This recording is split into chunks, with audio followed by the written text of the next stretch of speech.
My precious listeners, brace yourselves. Dawn has come to Hawksmere, but do not be fooled. This is no gentle sunrise. This is the kind of pale, sickly dawn that arrives after a night of sins so heavy they bruise the sky. A dawn that reveals everything, every wound, every lie, every trembling secret scurrying for cover. And what do we find beneath that cold light? A keep surrounded, a people starving, 2 loyal captives in the hands of a man who wields cruelty like a quill. Alianor standing alone at the crossroads of duty and damnation, wearing a crown that scrapes bone, and Eamon, bruised, bloodied, sleepless, beside her like a shadow with teeth. Oh, but that is not all, my darlings. No, no. Whisper it with me. The land itself is restless. There is a truth simmering beneath the hearthstones of Hawksmere, an ancient pulse stirred from its centuries-long sleep. And every noble in the realm will pretend they do not hear it, until it rises up and demands their attention. Sir Jocelyn believes he holds the advantage. He believes a scroll, a hostage, and an hourglass tipped in his favor will bring Hawksmere to its knees. But my dears, Hawksmere is not kneeling, it is waking. So warm your hands at the fire, gather your courage, and lean into this chapter's confession. For today we discover the Hearth's truth, and that truth is about to set the battlefield ablaze. Chapter 29. The Hearth's Truth.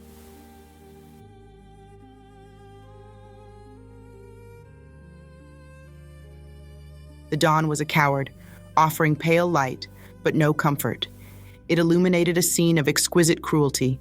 Hawksmere, a frozen island, and surrounding it, the red boar banners of Sir Jocelyn de Mowbray standing stark against the snow like fresh bloodstains.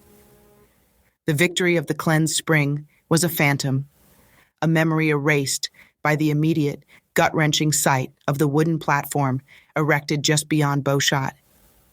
The hearth fire of Hawksmere was dying, its embers outnumbered by the cold dread that had taken root in every heart, the weight of the crown. Alianor had not slept.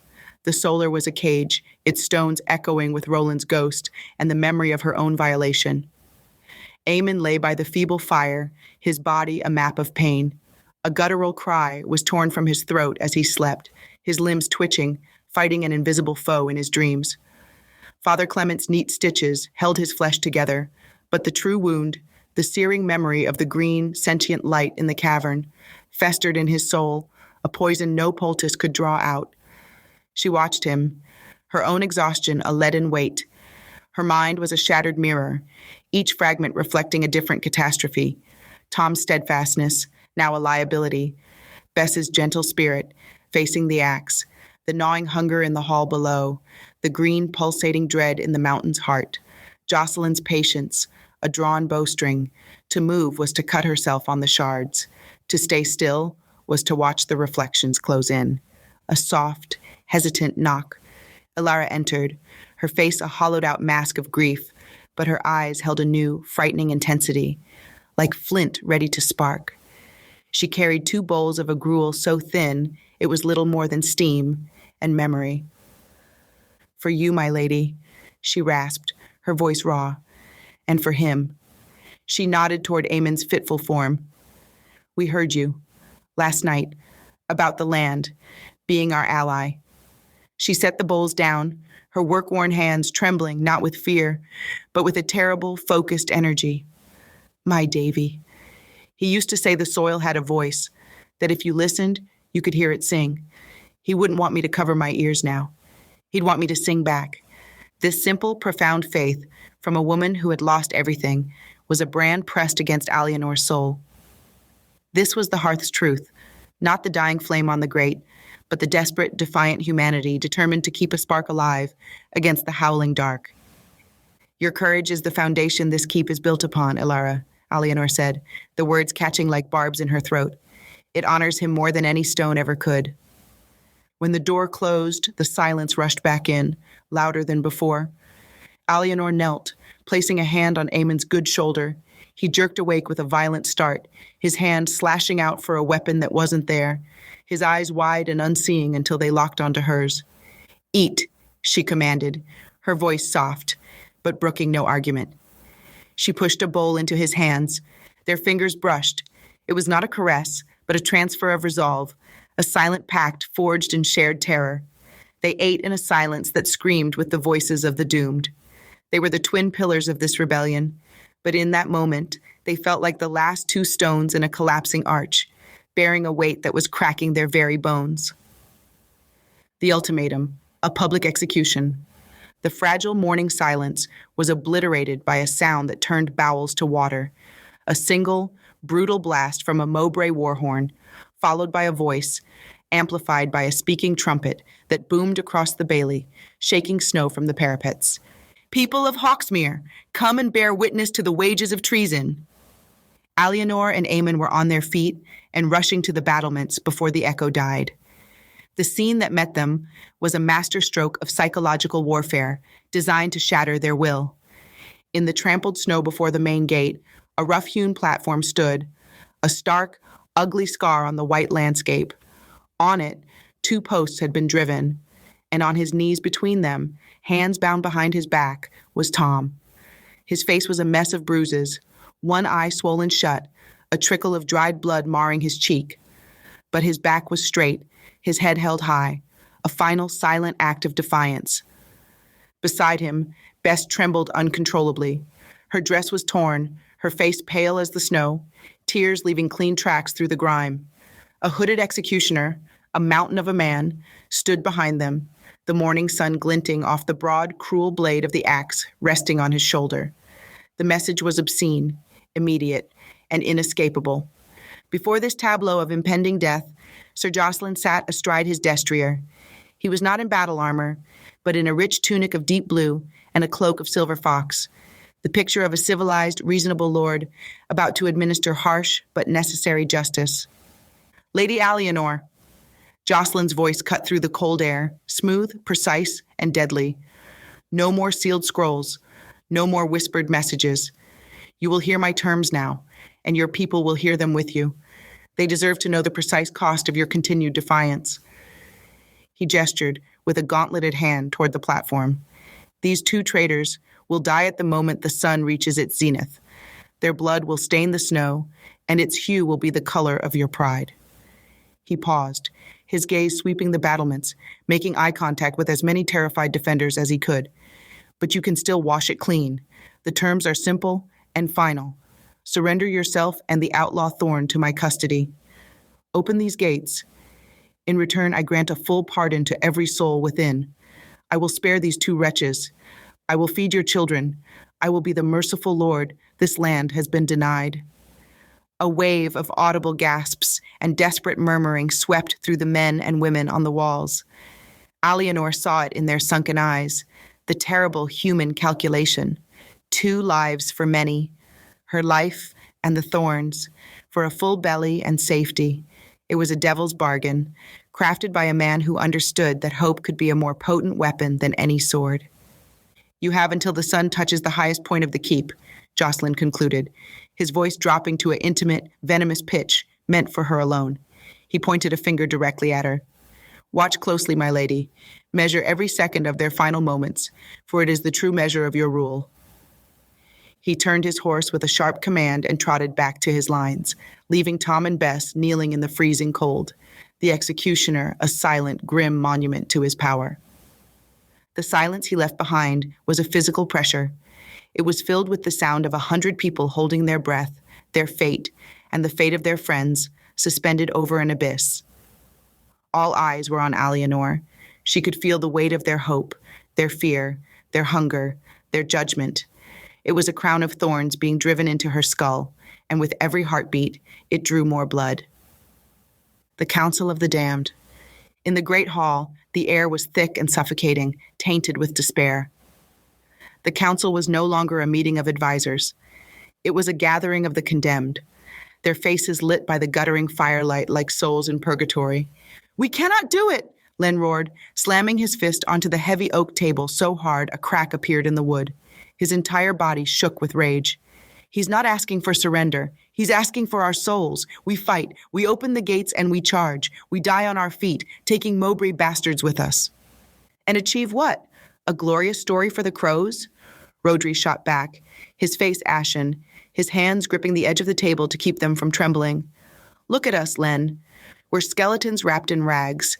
They are 100 fresh, well-fed men. We wouldn't reach the platform. We'd be slaughtered, and Tom and Bess would die watching us fail. It's not courage, it's madness.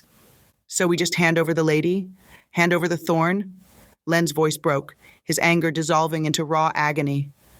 After everything they've done for us, after the mine, the spring, we just give them up?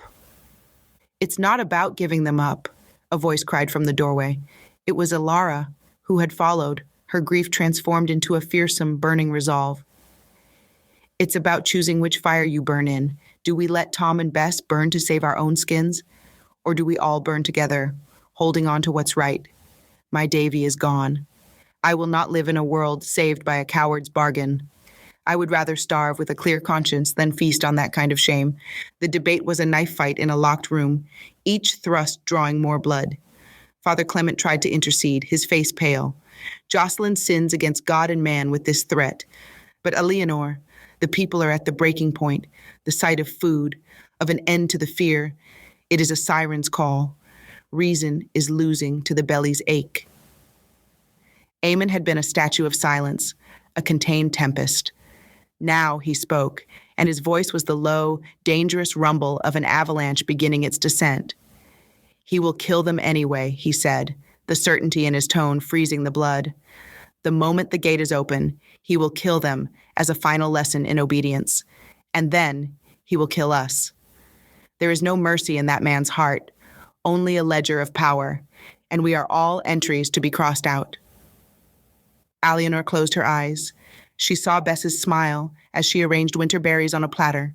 She felt Tom's quiet, unwavering presence at her shoulder.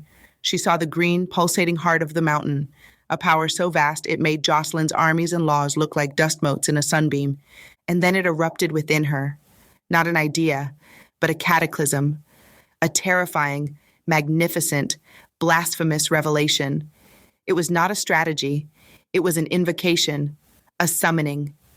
She opened her eyes. The room fell into an absolute breathless silence. The look on her face was not that of a besieged noblewoman, but of a high priestess preparing to channel a force that could unmake the world.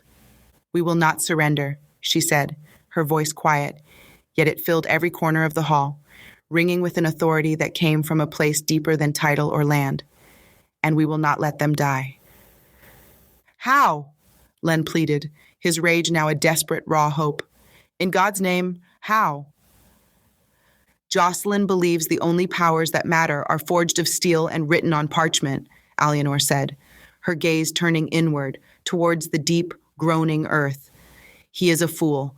There is a third power, one he has already defiled with his poison, one we have courted. Eamon went preternaturally still. Alianor, no. Look at me. We do not understand it. It is not a sword to be wielded. It is a wildfire. We don't need to wield it, she said, a wild, terrifying light igniting in the depths of her eyes. We only need to point it in the right direction. He believes he can own the land. Let the land show him the true meaning of possession. He poisoned its veins. Let its heart cry out in answer.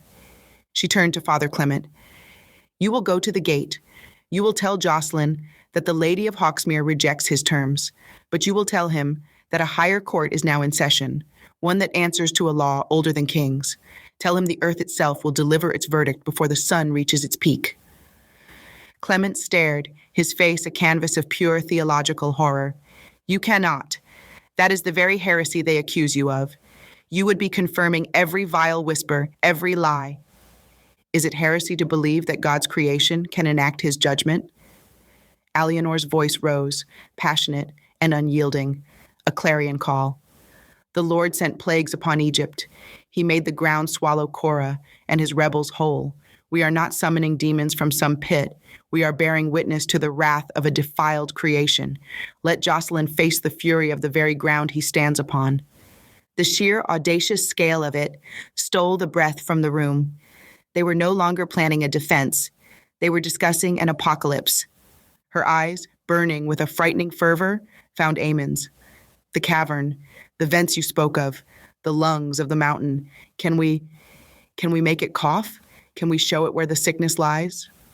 Eamon's mind, a perfect, terrifying map of stone and secret water, raced. The risk was beyond astronomical. They could be unleashing a power that would devour Hawksmere along with Jocelyn's camp.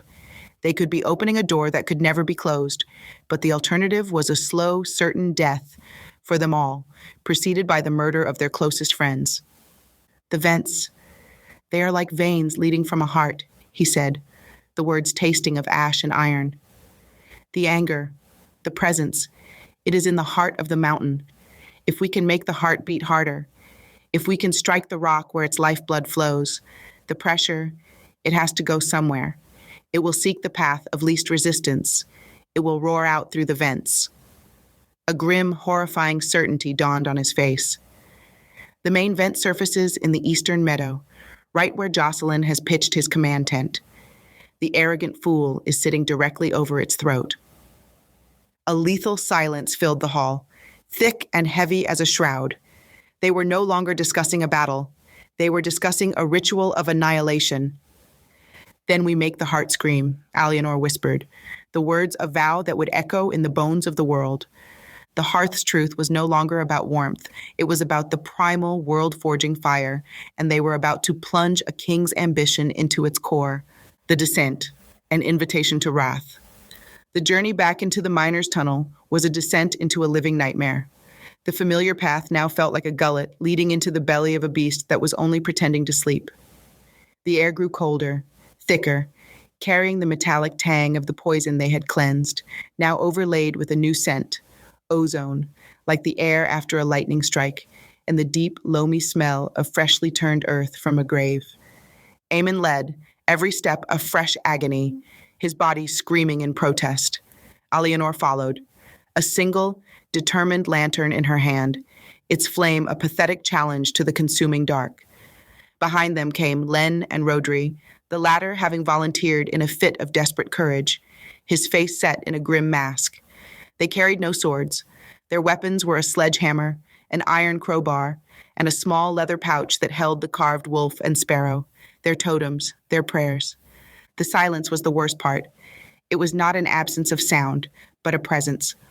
A low, sub-audible hum vibrated through the soles of their boots, a constant, unsettling thrum that set their teeth on edge and vibrated in their bones.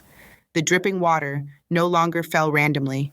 It seemed to fall in a slow, syncopated rhythm, like a druid's drum counting down to a sacrifice. When they reached the cavern, the change was horrifyingly palpable. The air was electrically charged, making the hair on their arms stand on end.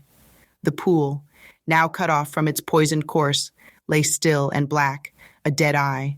But the new fissure they had created, the wound in the world, pulsed with a faint, sickly green light. It was no longer a steady glow, but a rhythmic, slow beat, like a diseased heart. Lub-dub, lub-dub. A deep, resonant thrum accompanied each pulse, a sound felt more than heard. "It's waiting," Eamon breathed, his voice hushed with a terror that was beyond fear.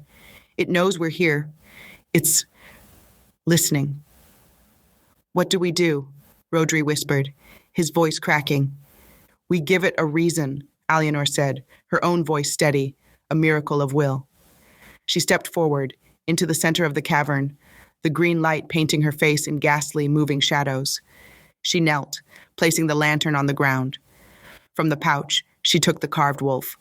The runes felt alive under her touch, warm, almost vibrating in time with the light. She laid it on the stone directly before the pulsating fissure, the wolf's snout pointing east towards Jocelyn's camp. "You were wronged," she spoke, not in a shout, but in a clear, carrying tone that resonated in the charged air. She was not pleading, she was testifying. "Your silence was shattered by poison and greed. The man who began this is gone, but his kin is here. He brings the same blight, the same arrogance. He seeks to be your master." She placed the carved sparrow beside the wolf. We are the ones who cleansed your water. We are the ones who fight the poison. We are not your masters. We ask for your aid. Show him he is not welcome here." She looked at Eamon and Len, her eyes blazing in the eerie light. "Now, make it angry." Eamon hefted the iron crowbar. He took a deep breath, his muscles coiling.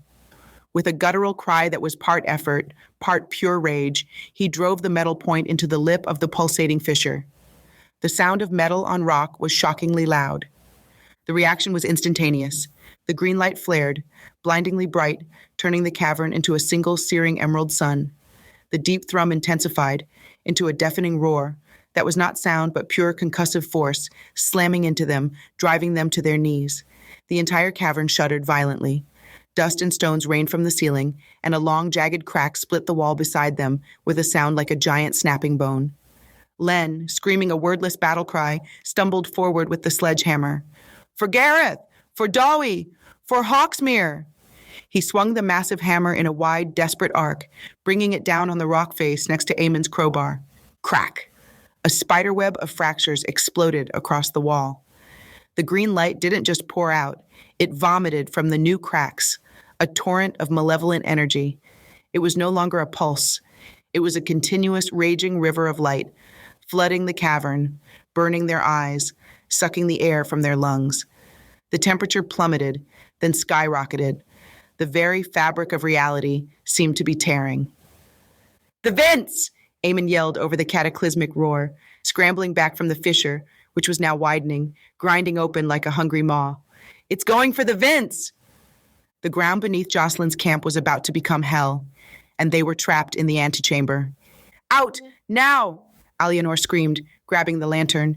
They fled, stumbling, falling, scrambling back up the tunnel as the world disintegrated behind them. The roar followed them, a living thing, a tsunami of elemental fury they had just unleashed. They had not called a hound to the hunt. They had stabbed a dragon in its sleep, and it was now awake and very, very angry. Well, if you felt the ground shift beneath your feet during this chapter, you are not alone. The Hearth has spoken, and its truth is far from gentle. Alianor, standing against the cold weight of crown and consequence, refuses surrender. Eamon, scarred and unsteady, rises beside her with the kind of devotion men write epics about. And Hawksmere, poor, proud Hawksmere, now finds its hope tangled with something ancient, something powerful, something that does not bend to scrolls or swords. Sir Jocelyn thinks he has cornered a woman and a wounded outlaw, but what he has truly cornered is a storm, a force woven of despair, defiance, hunger, and the oldest kind of justice, a force that will not break quietly. And now, now the rules of men no longer apply. Alianor has cast her lot not with the law, but with the land, with whatever ancient intelligence stirs beneath the stone, with whatever watched Eamon from the deep, with whatever has decided it has been plundered, poisoned, and provoked long enough. The hour of parley is nearly spent, and what approaches next is not negotiation. It is revelation. It is reckoning. It is the moment the world learns exactly what Hawksmere has awakened. Until our next scandalous gathering, my loves, hold your breath, hold your ground, and hold tight to your hearth. The truth it reveals may yet scorch us all. Before you go, my dear curious hearts, come closer. The hour has struck. The scandalous tale you have been whispering about in corridors and candlelit corners has finally escaped its gilded cage. The Scandalous Hours.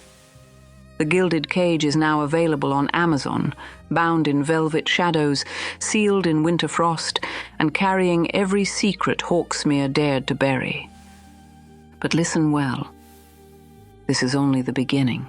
Soon, a limited number of signed copies will be sold exclusively through my private chambers, or as you might call them, my website, LadyAureliaRavenshade.com.